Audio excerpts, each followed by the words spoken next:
Yeah. You're listening to Autodesk's Digital Builder Podcast, a show that inspires construction professionals to innovate and use technology to improve how they build our world. I'm Eric Thomas, and I've been working in construction for nearly a decade. And now I have the privilege to sit down with industry trailblazers to hear how they're solving construction's biggest challenges and redefining the future of the built environment. All right. Welcome back to Autodesk Digital Builder Podcast. I am your host, Eric Thomas. I am sitting down today with Marcus O'Brien, the VP of AutoCAD from Autodesk, obviously. We are at Autodesk University.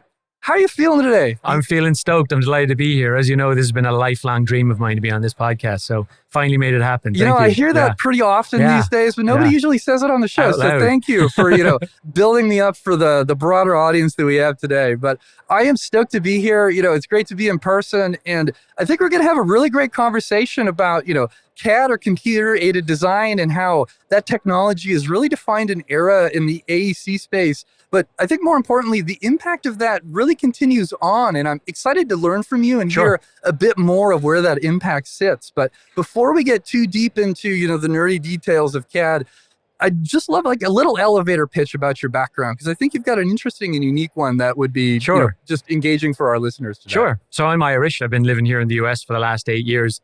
Before joining Autodesk, I've been at Autodesk for 8 years, but before that, I spent 8 years working for Arup, one of our biggest customers now. I worked in their mechanical design doing services, building services. After that, I decided to go join a startup, a company called Red Engineering. They were doing industrialized construction for data centers, so manufacturing data centers in a facility and shipping them to different parts of the world to construct them. So a kind of a big theme of some of the things that Autodesk enables today. After doing that, I wanted to go to the dark side, get involved in software development, and this opportunity at Autodesk opened up on the AutoCAD team, and I jumped at it. So we moved over here, and we've been happy ever since. Well, I'm happy to hear that, and I'm glad that I get to have a conversation with you today about all of that fun stuff. And I think your background, as I mentioned ago, really emphasizes into the narrative we're going to have today. So let's set some baseline. Let's just start at the ground zero. Everybody out there likely has a rough idea of what CAD or has heard of CAD or computer-aided design is, but can you give us a better baseline of what that is, and we can build on that for the rest of our conversation? Sure. I mean, so, AutoCAD was released in 1982. It changed the world when it happened. So prior to that, design was largely done on pen on paper, on whiteboards, and innovation was hampered by that. It was really hard to iterate. It was expensive to make changes, and things around sustainability or how many iterations in a design you would have changed overnight when AutoCAD was released, and you were able to do these really robust, fast editing tasks you needed to do on a home PC or on an office PC. So. Yeah, it was really interesting changing at that time. And it makes me even think about something so simple. And I was thinking about this when I was writing all the questions for these interviews, actually, in just the way we work is so flexible with the technology we have. Could you imagine writing 25 pages of questions on a typewriter or by hand and not being able to modify in real time? And I think that really applies to the design technology we have, but at such a tremendous scale. It's obviously far more complex than, a word processor or something goes. But I think it's a good example of just that relationship and how it changes the way you work. So I think it's safe to say that AutoCAD has had a considerable impact on, many industries, not just the AEC industry. And so I'd love it if you could walk us through a high-level history of CAD and AutoCAD and just give me a little bit more context on the impact of these tools. Yeah, so I talked about 1982 and where there's a lot has passed in that time, and AutoCAD is still one of the most used products in the world today. So, when I think about AutoCAD, the first 20 years of AutoCAD were really around that cyclical, that paradigm shift of going from paper to the digital world. And I think, AutoCAD was really focused on automations, making you work faster and helping you to iterate quickly. After that, we really focused on verticals. So, architecture, engineering, MEP, electrical, plant, all of those vertical products that we have, we either acquired them or built them ourselves during the late 90s and early noughties. After that time, we, from 2010 onwards was about multi-platform. So not only, bringing AutoCAD with you wherever you go, if you're on desktop, web, or mobile, we made major investments into those platforms to make that become a reality. And for the last, 3 or 4 years, the big push again and the big changes that we've been making, and I would argue an additional paradigm shift is our investment in AI and the, really, really, making much more robust automations and providing insights to users as they use AutoCAD is the next frontier for us. And it's so exciting to see all of these different technologies converging into the cloud in such a unique way too, because it's another paradigm shift. Right. It's a big move and it changes the way we work. And I know some folks were a little grumpy when we made that change initially, but just that value of the constant iterative process of our tools and the technology, regardless of what tool you're using, Right. That cloud-based collaboration and the ongoing improvements is tremendous. And so I'd like to shift a little bit more to this today and future look now. Sure. So everybody's heard about tools like ChatGPT. That's We have right. our own version, of course. And, the increase in leveraging large language models, or LLMs, which is a mouthful on its own, among many other tools, it all seems very futuristic. But I'd love to cut through that noise and hear a little bit more about which tools are making this meaningful impact, Sure. especially for the AEC workflows and what's sitting in that shiny toy category in comparison. Yeah. Well, I have to say, I do love LLMs. ChatGPT, I think like a lot of people, is one of my most used apps now. It's become just integral to my own workflow. And we have, as you mentioned, we have Autodesk Assistant, which is leveraging if you've got questions on purchasing or product support, or, to help you in your chat workflow, we have capabilities like that. But when I think about AI and ML more broadly, there's definitely other valuable things that we're doing for customers. So we've been working on ML and AI, as I said, for a number of years. It's live in the field with customers for several years. And I think things like, Macro Advisor jump out to me as being a really good example about how it can change customers' workflows. So Macro Advisor is a capability we released, and we've been continuing to update over a couple of releases. But Macro Advisor basically watches you as you work in your CAD workflow and watches the things that you're doing. And if it sees you doing things, it will offer you up recommendations in terms of macros. So we'll send you a little notification to say that we've created a macro for you. You can click on that. We find that the majority of customers really like that they do want to click on that. And we'll show them we've created a macro. We've seen you do these 8 things in a row. So you drew a circle, you drew a line, you copied it, you pasted it, then you moved it down here. We've watched you do that, so we've created a macro for you on that. Would you like to save that macro to your own personalized macro overview? So what we're able to do with that ML capability is offer up personalized insights for users. So that's the real paradigm shift here. When I say that for the longest time we worked on automation, this is personalized. This is like, Eric, what are the things we can offer up you that make you better at your specific CAD workflow? And those are the kind of things that we're investing in at the moment. So they're different than LLMs. We're doing that as well. But this is true, other ML algorithms as well. And it's such an interesting and unique opportunity because we're really helping the way folks work right now. And as our labor challenges continue and the shortage of availability in folks that have these technical backgrounds, if now John can do his process in 20 minutes instead of 40 minutes because you've had this tool that helps augment that, that's a huge shift. And I'm also excited to hear that folks are excited about it because the first thing, and you're going to hate this, and I'm sorry, but the first thing that comes to mind is, do you remember Clippy? Clippy, 100%. Clippy. It makes you're just like, that was the bar for us. We're like, no Clippy. Let's not do Clippy. Although Clippy's coming back, right? Clippy's coming back. It is. Apparently, Clippy's I on don't the know back. if I'm excited about that, but we'll see. But it'll really depend on the iteration. But it's cool because you see those old tools like Clippy, and everybody's like, we hate this. Get this away. Yeah. But I think the change is just that personalization, as you alluded to. This is for me, learning from me, gives me a clear output of how I can do my work better, not just, did you want to write a cover letter? It's like, no, I never wanted to write a cover letter. Please stop asking me that. Not especially when you're asking me to write a cover letter. So get out of here, Yeah. I think, and that's credit to our experienced design team as well, but like being able to offer up the right information at the right time in the right context is key here, right? You can have the best algorithms in the world, but if you're not offering it up in the right context and you're not interrupting workflows, I think that's the key to it.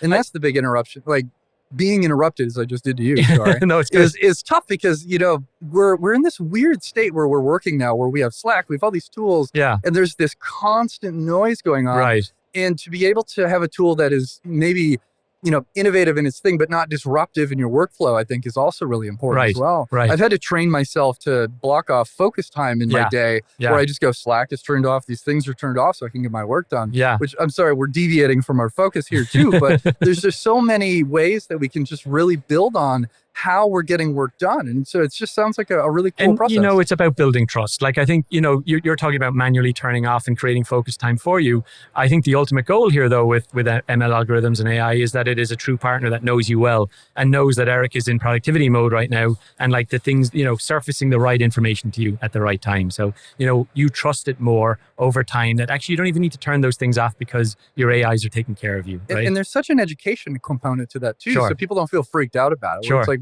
we have your privacy in mind. We have, your data is secure and safe. You've educated everybody to understand the value of the tool and the way it impacts everything. And that narrative changes now because you go, okay, like I feel safe and secure doing this and it's helping versus why are you watching me right now? I feel uncomfortable. That's right. I think another big shift that happened was, if we were having this podcast 5 years ago at AU, the majority of our customers would have said to us that they don't want to put their data in the cloud. It's a really important IP to them, their DWG files or RVT files or whatever they feel where they want to store their IP. They want to have it locked down on their local servers. And I think the massive shift there in terms of it, full cloud adoption, full realizing the benefit of, hey, not only the data that I'm currently working on in front of me is valuable in terms of for them to be able to work more efficiently, the whole back category of stuff that I've done, all of my existing DWGs, all of my existing data, I want to be able, by leveraging cloud, I want to be able to take advantage of that data so that the AI knows me even better and that we can do even more things. So we're seeing that massive change. And that's a beauty moment because we get to really see the shift in that trust in that education moment because folks say, okay, now I know that you have my best interests at heart. Regardless of what platform or tool or company or industry in it, there's a big shift there. And so we're able to sit back and step back and go, okay, like my data's in the cloud. It's safe. It's also helping me make better choices and better decisions in a way that I wasn't empowered to do before. And we're just going to keep building on it. It's a really exciting moment, regardless of what tech you're using. That's right. And we're really, really careful about the data that we use to train ML algorithms. We all, trust is at the absolute forefront of everything we do. We will never do anything that would ever, breach that trust. And it's paramount in the construction industry, both just from the buildings we're building and everything else. And so it's super encouraging to hear that is always that focus. And, if you're working with other organizations and you ask those questions, you can get weird answers. Probably worth a little bit of a deep dive into their security policies and practices. Sure. But I'd like to look a little bit closer at some of these really exciting things that you're seeing happening with CAD specifically and how these tools are being utilized by our AEC firms. And I'd also be interested to hear how these workflows are starting to shift even further with the introduction of AI and what's being built today. When I think of the CAD industry specifically, what AutoCAD was used for a very, very long time was communicating ideas, that the architect would have an idea and would be, would use it as a tool just to make sure that they could coordinate with teams and that idea would be communicated effectively. What we're seeing more now, though, is with with our AutoCAD web app, we're seeing teams meet over a DWG. So it's much more about collaboration. It's less about just a single CAD drafter creating a DWG. It's much more about teams working together over that DWG, having your data in the cloud, meeting over a DWG and being more collaborative in that sense. It's about leveraging our mobile app. So if you do, one of the things that really disrupts a data workflow is that if you have digital data, and you print something out, which very often needs to happen to construct something on a construction site, a lot of that data is lost because it's a printed drawing. It's a timestamp. It's a timestamp. This is a moment in time. And creating capabilities like where you can leverage your web and mobile technologies to be able to pull that data back in so you don't lose everything. That's the next frontier for us. So really moving beyond the just communication and documentation into more of a collaborative role. I'm encouraged that we continue to move away from big rolls of paper and blueprints on project sites now because it introduces so many opportunities for mistakes, whether your subcontractor and specialty contractor have outdated plans, they built something, then you rip it out, or just a lack of transparency communication. We really are moving into the cloud in a way that has such a tremendous impact.